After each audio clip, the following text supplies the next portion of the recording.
पिला माने आज आम क्लास 10 रो all things bright and beautiful विषय पढ़ा माने कौन ना समस्त जिनिस उज्जवल एवं सुंदर। यार कवि किए अछंती ना सीएफ अलेक्जेंडर। देखिए आस बर्तमान तार क्वेश्चन आंसर सब करवा कौन अच्छी ना फास्ट क्वेश्चन अच्छी ना what does the poet think of all things माने कवि सबु विषय कौन भावती तार आंसर कौन रोची ना the poet thinks of all things in the universe is beautiful, wise and wonderful। माने कवि एही ब्रह्मांड रे समस्त जिनिस को सुंदर ज्ञानी एवं चमत्कार बोली भावंती हैला कि। तापर देखिया क्वेश्चन नंबर 2 रे कोन अछि ना who has made all this things एही समस्त जिनिस को के तयारी करिसंती। तबे के तयारी करिसंती ना भगवान ना the Lord God has made all this things ने प्रभु परमेश्वर ए सबु जिनिस को सृष्टि करिसंती हैला कि। तापर देखिया क्वेश्चन नंबर 3। तबे क्वेश्चन नंबर 3 रे कोन अछि what are the little things mention in the poem. तबे कविता रे उल्लेख करा जायथिबा छोट छोट जिनिस गुडी को कोन हां कोन अछि ना the little things mention in the poem are colourful flower in bloom and the singing birds with the tiny wings. माने कविता रे उल्लेख करा जायथिबा छोट जिनिस गुडी को फूलर रंगीन फूल एवं छोट डेणा सहित गायक पक्षी एडी कहिसंती हैला कि। तापर देखिया क्वेश्चन नंबर 4। क्वेश्चन नंबर 4 रे कोन अछि how does the poet describe the beauty of flowers. तबे कवि फूलर से ब्यूटी वा सौंदर्य को किपरि वर्णना करिसंती किपरि भाबरे ना the poet describes the beauty of flowers is bright with a soft warm light। माने कवि फूलर से ब्यूटी सौंदर्य को हाँ एक कोमल उष्म आलोक सहित उज्जवल बोली वर्णना करिसंती। तापर देखिया क्वेश्चन नंबर 5 कोन अछि ना how does the poet describe the little birds. तबे कवि छोट पक्षी माननको किपरि वर्णना करंती तारो आंसर रोजी कोन ना the little birds have tiny wings and they sing sweetly. छोट पक्षी मानकर छोट डेणा थाए एवं से माने मधुर गीत गांती बुझिला। तापर नेक्स्ट क्वेश्चन कोन अछि ना क्वेश्चन नंबर 6 रे अछि how is the mountain describe in the poem.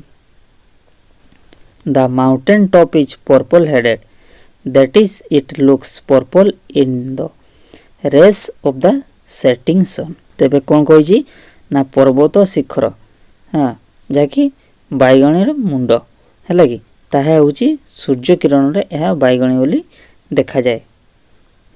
तापर देखिया क्वेश्चन नंबर 7 कोन अछि ना why does the mountain appear purple headed. तबे से कोन कहि ना पर्वत काहे कि बाइगणी रंग देखा जाय। तार उत्तर रोची कौन the mountain appear purple headed because the rays of the setting sun fall on it. ना पर्वत बाइगणी रंगर देखा जाए कारण सूर्य किरण एहा ऊपर पड़े हैला कि। तापर देखिया क्वेश्चन नंबर 8 कौन अछि व्हाट ब्राइटेन्स ऑफ द स्काई। आकाश को कौन उज्जवल करे ब्राइटन माने कौन माने उज्जवल हैला कि। तार आंसर होची the morning brightens of the sky. सकाळ आकाश को उज्जवल करे। तबे के आकाश को उज्जवल करे ना सकाळ हैला कि। तापर देखिया question number 9 how does the sky look at sunset. तबे सूर्योदय समय आकाश किपरि देखा जाय किपरि भाबरे तार आंसर होजी कोन at sunset the sky looks red filled with the red glow of the setting sun। सूर्यास्त समय आकाश लाल देखा जाए विक्रय सूर्यर लाल आलोक रे परिपूर्ण। Which are the two season mention in the poem.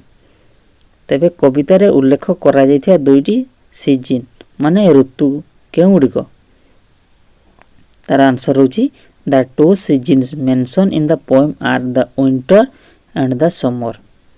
ना कविता रे उल्लेख करा जायथिया दुईटी ऋतु हेउची कोन शीत एवं ग्रीष्म।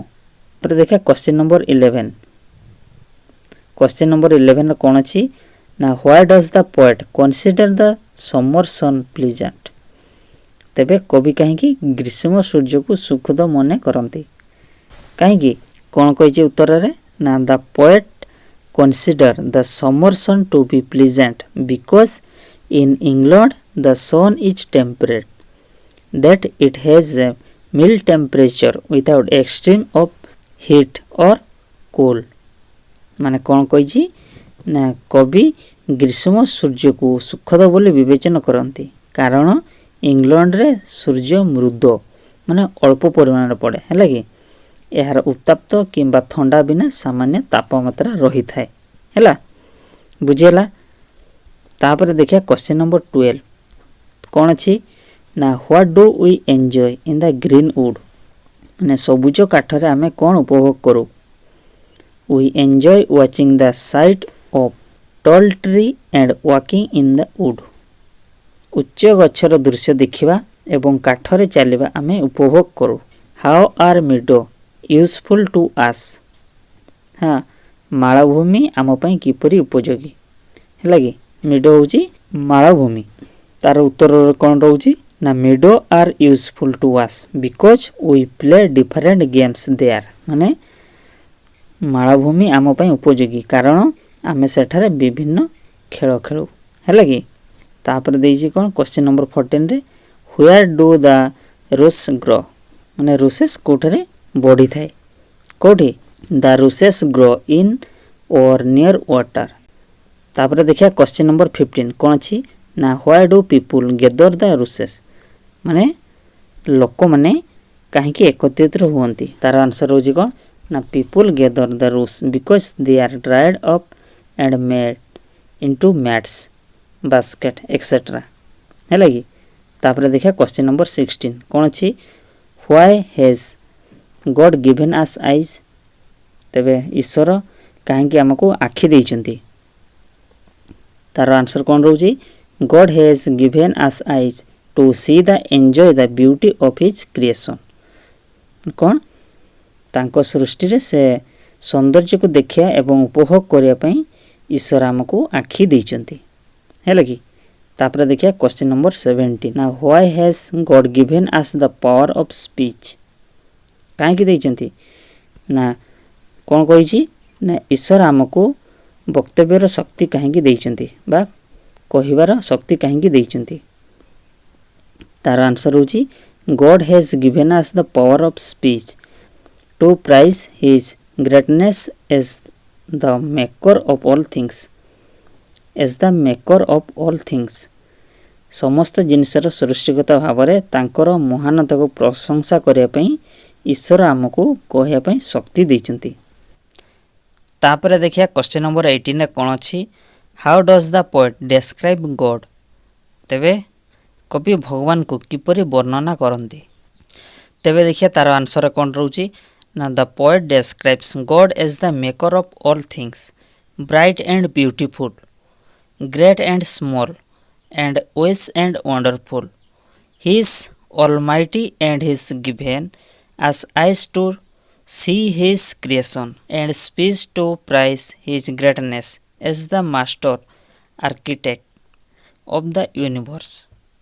माने कौन कही ना कवि ईश्वर को समस्त जिनसर निर्मलता भाव में उज्जवल एवं सुंदर महान एवं छोट ज्ञानी एवं चमत्कार भाव में वर्णना करती। से सर्वशक्तिमान एवं ब्रह्मांडर मुख्य स्थपित भाव में तांकर महानता को प्रशंसा करने पई तांकर सृष्टि पई हमको आखि देइछन्ति एवं वक्तव्य को कहया पई हमको पार्टी देइछन्ति।